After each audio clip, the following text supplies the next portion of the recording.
Mekanisme perdagangan efek bersifat utang dan sukuk. Setiap pihak dapat melakukan transaksi efek di pasar sekunder, baik di bursa efek maupun di luar bursa efek. Transaksi efek yang wajib dilaporkan adalah transaksi 1. Efek bersifat utang dan sukuk yang telah dijual melalui penawaran umum. 2. Obligasi konversi yang diterbitkan untuk penambahan modal dengan atau tanpa hak memesan efek terlebih dahulu. 3. Surat berharga negara. Dan 4. Efek lain yang ditetapkan oleh otoritas jasa keuangan untuk dilaporkan. Kewajiban pelaporan transaksi efek tersebut hanya berlaku terhadap efek yang dapat diperdagangkan di pasar sekunder. Efek bersifat utang dapat diperdagangkan melalui bursa efek dan di luar bursa. Namun demikian, pada umumnya perdagangan obligasi di seluruh dunia biasanya lebih banyak dilakukan di luar bursa atau disebut juga melalui mekanisme over the counter atau OTC. Bursa Efek Indonesia menyediakan sistem khusus untuk memfasilitasi perdagangan efek bersifat utang, yang dikenal dengan nama FITS atau Fixed Income Trading System. FITS merupakan sistem otomasi perdagangan yang dimiliki Bursa Efek Indonesia untuk memfasilitasi perdagangan efek bersifat utang di Indonesia. Di samping itu, juga terdapat sistem pelaporan untuk transaksi efek bersifat utang, yang dikenal dengan nama CTP/PLTE atau Centralized Trading Platform, Pelaporan Transaksi Efek. CTP/PLTE merupakan sistem elektronik yang dapat digunakan sebagai sarana perdagangan dan pelaporan transaksi efek bersifat utang. Pelaporan transaksi efek bersifat utang mencakup keseluruhan transaksi efek bersifat utang dan sukuk, baik di bursa efek maupun di luar bursa efek (OTC). Para pihak yang melakukan transaksi efek bersifat utang dan sukuk tersebut diwajibkan untuk menyampaikan laporan atas transaksi efek yang dilakukannya melalui sistem dan/atau sarana penerimaan pelaporan transaksi efek yang diselenggarakan oleh PLTE. Perdagangan obligasi dan sukuk melalui bursa dilakukan dengan menggunakan sistem Fixed Income Trading System atau disebut FITS. Pengguna sistem FITS adalah perusahaan efek yang sudah menjadi anggota bursa dan juga menjadi anggota clearing KPEI. Dalam kegiatan transaksi melalui FITS, anggota bursa bertanggung jawab terhadap seluruh transaksi, baik untuk kepentingan nasabah maupun kepentingan sendiri. Mekanisme perdagangan obligasi dan sukuk melalui sistem FITS merupakan transaksi yang terintegrasi antara sistem perdagangan, clearing dan penyelesaian, di mana setiap sistem ini memiliki mekanisme yang berbeda-beda. Sistem FITS menggunakan metode remote access dari masing-masing kantor anggota bursa, sehingga anggota bursa tersebut dapat memberikan pelayanan order jual ataupun beli kepada nasabahnya secara efektif dan efisien. Di samping itu, juga terdapat sistem pelaporan untuk transaksi efek bersifat utang, yang dikenal dengan nama Centralized Trading Platform, Pelaporan Transaksi Efek atau CTP/PLTE. CTP/PLTE merupakan sistem elektronik yang dapat digunakan sebagai sarana perdagangan dan pelaporan transaksi efek bersifat utang. Laporan atas transaksi efek wajib disampaikan secara elektronik dengan menggunakan sistem dan/atau sarana yang disediakan oleh PLTE. Lembaga Penyimpanan dan Penyelesaian atau LPP, dan bank kustodian wajib menyampaikan setiap data penyelesaian transaksi efek kepada OJK melalui PLTE dengan menggunakan sistem pelaporan elektronik. Sedangkan khusus untuk transaksi obligasi negara dan sukuk negara, transaksi dan pelaporan transaksinya menggunakan Bank Indonesia sebagai sentral registry. Bank Indonesia sebagai sentral registry akan menyampaikan setiap data penyelesaian transaksi surat berharga negara kepada OJK melalui PLTE dengan menggunakan sistem pelaporan elektronik. Waktu pelaporan transaksi adalah setiap hari kerja, mulai jam 9.30 sampai jam 17 waktu Indonesia Barat. Laporan wajib disampaikan, paling lambat 30 menit untuk informasi data transaksi, dan paling lambat pada akhir hari untuk informasi penyelesaian transaksi.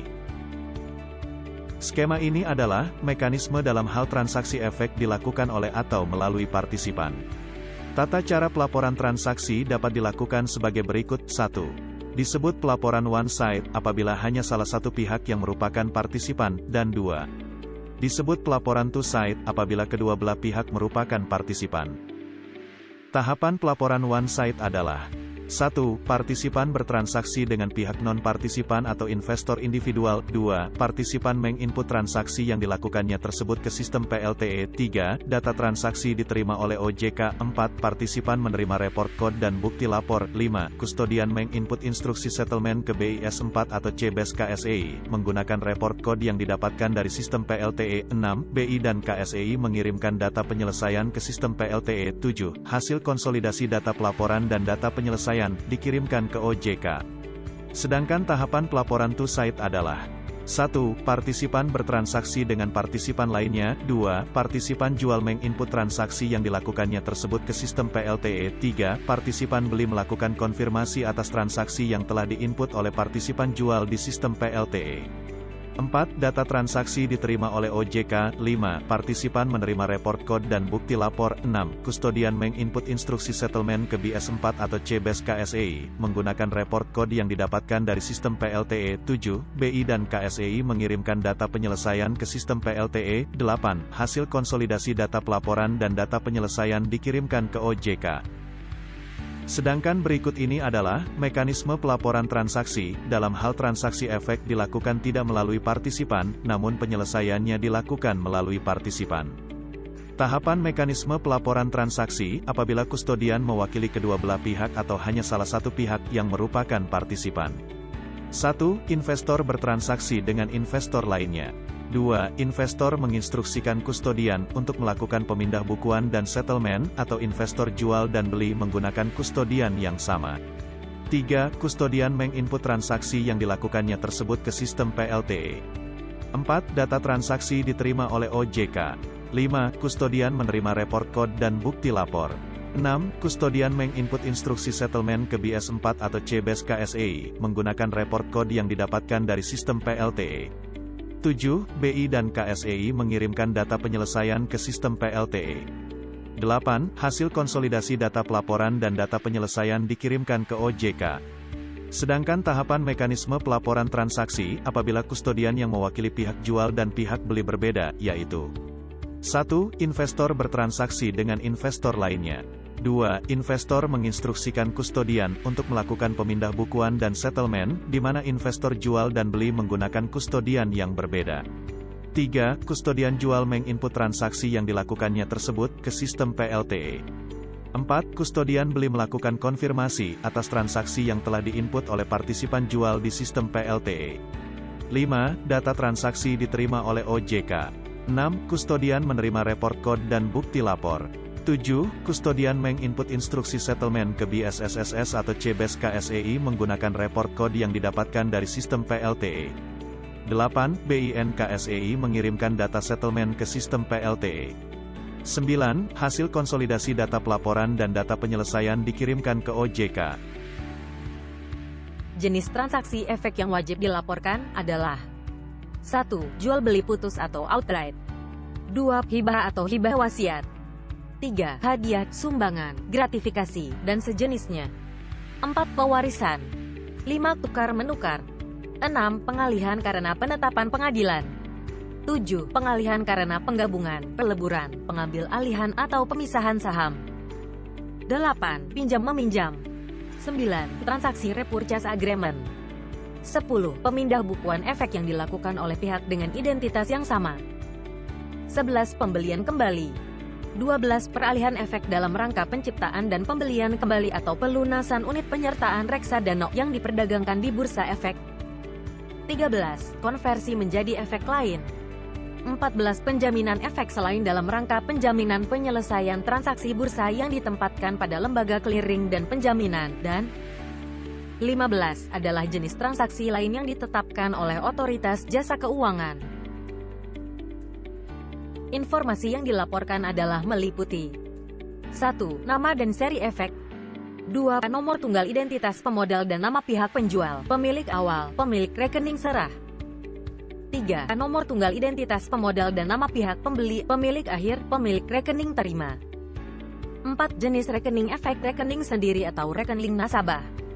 5. Harga transaksi. 6. Imbal hasil. 7. Volume transaksi. 8. Nilai transaksi. 9. Waktu transaksi, tanggal, jam, dan menit. 10. Waktu pelaporan atau waktu instruksi kepada partisipan. 11. Jenis transaksi.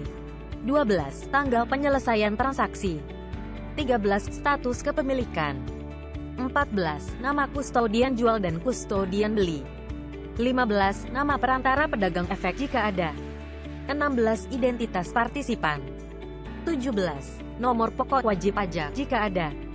18. Tingkat harga dan jangka waktu transaksi khusus untuk transaksi pinjam-meminjam. Dan 19 adalah jenis transaksi repurchase agreement, tanggal kontrak mata uang, kontrak, tingkat harga, jangka waktu transaksi, margin awal atau haircut effect, dan status sebagai prinsipal, agen khusus untuk transaksi repurchase agreement.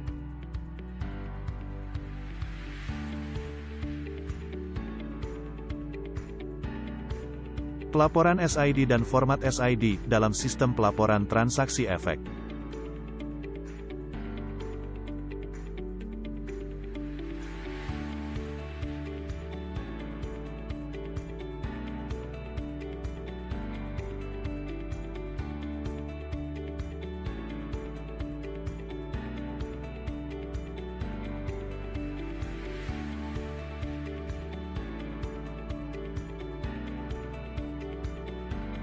Dalam hal konsolidasi data perdagangan dan settlement, OJK mewajibkan setiap data penyelesaian transaksi efek untuk memasukkan nomor referensi pelaporan pada instruksi penyelesaian.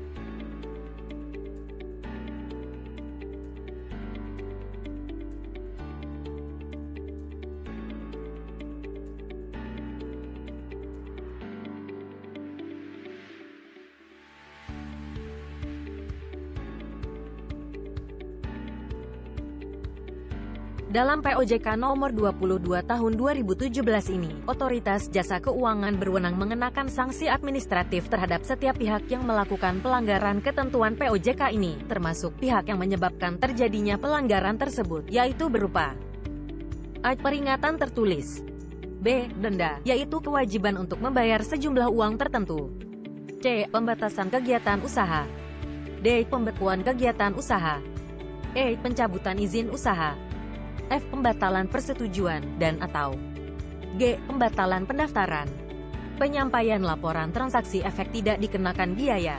Namun demikian, jika terjadi keterlambatan, koreksi atau pembatalan atas pelaporan transaksi efek maka akan dikenakan biaya denda. Untuk keterlambatan pelaporan, maka berdasarkan POJK nomor 22 tahun 2017 akan dikenakan biaya, yaitu A. Rp10.000 atas setiap jam keterlambatan pelaporan per laporan, atau paling banyak Rp100.000 per hari per laporan, dan B. Dengan ketentuan bahwa jumlah keseluruhan denda paling banyak Rp100 juta per laporan. Sedangkan mekanisme dan biaya koreksi atau pembatalan atas pelaporan transaksi efek diatur oleh PLTE. Berikut ini adalah rincian dan acuan perhitungan denda atas waktu keterlambatan.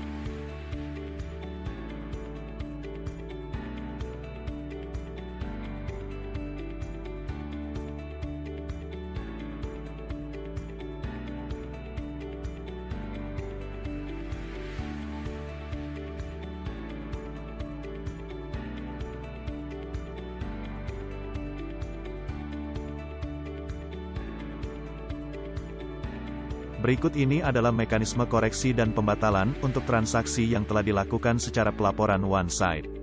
1. Terdapat perubahan atau pembatalan atas kesepakatan transaksi yang telah dilaporkan sebelumnya. 2. Partisipan menginisiasi perubahan informasi atau pembatalan transaksi tersebut ke sistem PLTE. 3. Data perubahan informasi atau pembatalan transaksi diterima oleh OJK. 4. Laporan berhasil dikoreksi atau dibatalkan, diterima partisipan. Berikut ini adalah mekanisme koreksi dan pembatalan untuk transaksi yang telah dilakukan secara pelaporan two-side. 1. Terdapat perubahan atau pembatalan atas kesepakatan transaksi yang telah dilaporkan sebelumnya. 2. Partisipan menginisiasi perubahan informasi atau 3. Pembatalan transaksi tersebut ke sistem PLTE. 4. Partisipan lawan melakukan konfirmasi atas perubahan informasi atau pembatalan transaksi tersebut pada sistem PLTE. 5. Data perubahan informasi atau pembatalan transaksi diterima oleh OJK. 6. Laporan berhasil dikoreksi atau dibatalkan, diterima partisipan.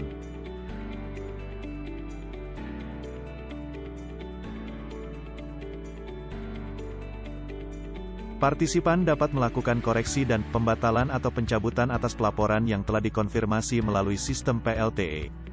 Informasi yang dapat dikoreksi adalah 1. Tipe transaksi, 2. Obligasi atau surat berharga, 3. Harga, 4. Yield, 5. Volume, dan 6. Tanggal penyelesaian.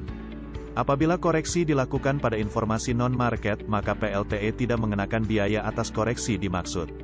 Pengaturan biaya denda jika terjadi koreksi dan pembatalan adalah 1. Terkait koreksi, yaitu A. Terjadi sebelum atau setelah pelaksanaan penyelesaian transaksi. B. Kesalahan data pelaporan transaksi efek perubahan data transaksi efek yang dilaporkan, atau terjadi kondisi tertentu. Dan C. Dikenakan biaya Rp25.000 per partisipan jual dan partisipan beli per pelaporan. 2. Terkait pembatalan, yaitu A. Terjadi sebelum pelaksanaan penyelesaian transaksi.